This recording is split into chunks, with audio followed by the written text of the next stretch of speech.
Welcome back. For over 20 years, Scott Kress has taken his passion for climbing to new heights. He became the 51st Canadian to reach the top of Mount Everest and is now in pursuit of the 7 summits. Kress shared his stories of success and failure with a sold-out crowd at this year's Business Industry Luncheon in Orangeville. You're walking on a very tenuous line, a very thin line between life and death. And if something goes bad, you're dead.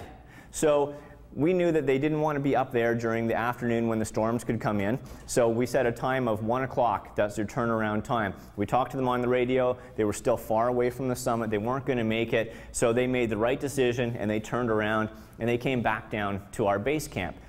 For me, going to Mount Everest was a progression. You know, it's a series of goals. I'm a very goal-oriented person, and so I would climb one mountain and think, what's next? And I would continue to go for something bigger and bigger and bigger, and obviously Mount Everest, the biggest out there. And so it was just a progression, a series of events that led me to that. The catalyst of what really got me to Everest, though, is my father was diagnosed and died of cancer a couple of years ago, and it was terminal cancer and inoperable, and from when he was diagnosed to when he died was only 2 months. And so for me, it really helped me to, or really reminded me of how fragile life is. I was then diagnosed with cancer shortly thereafter, had a couple of surgeries, and everything is good now, but it, again, really intensified that desire to make the most out of life. And I figured if I want to climb Mount Everest, now's the time to do it. And so I set that goal and made it happen. So I knew if I worked on him a little bit, I could convince him. And surprisingly enough, it was actually his wife, who one day they were sitting there having dinner, and she said, you know, I think it'd be good for you to go to Mount Everest. I think he emailed me about 30 seconds later.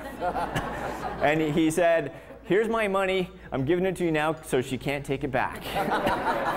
And so Angus really started the ball rolling, but we needed more people. 2 people was not enough to climb Mount Everest from a financial standpoint and just from a workload standpoint, so we needed to get other people.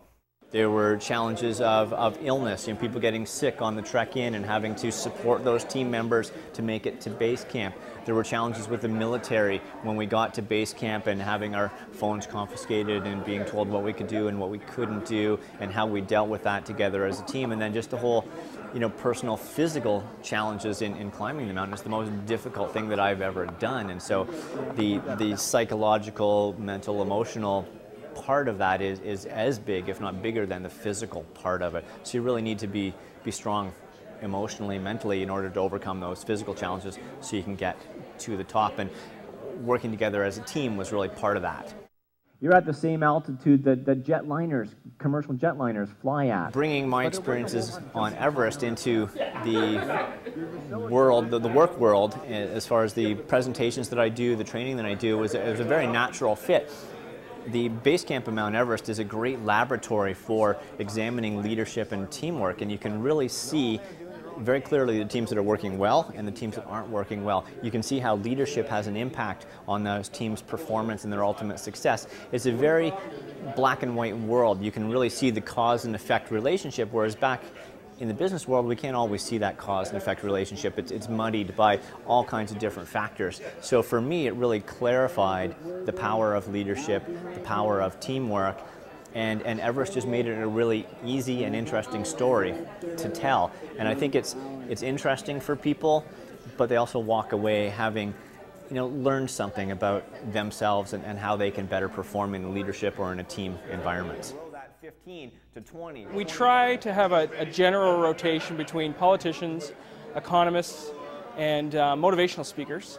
And we thought this year, especially considering the economy, we didn't want to bring in an economist to tell us what they didn't know that they should have told us a year ago. We didn't want to bring in another politician because we've had them 3 years in a row. So we wanted to bring someone in that would kind of get the crowd a little fired up. They found Scott to be very energetic. We've had great feedback. So we're really pleased that we invited him. To see the Scott Kress presentation in its entirety, visit our website, www.rogerstv.com, for scheduled air dates. And that's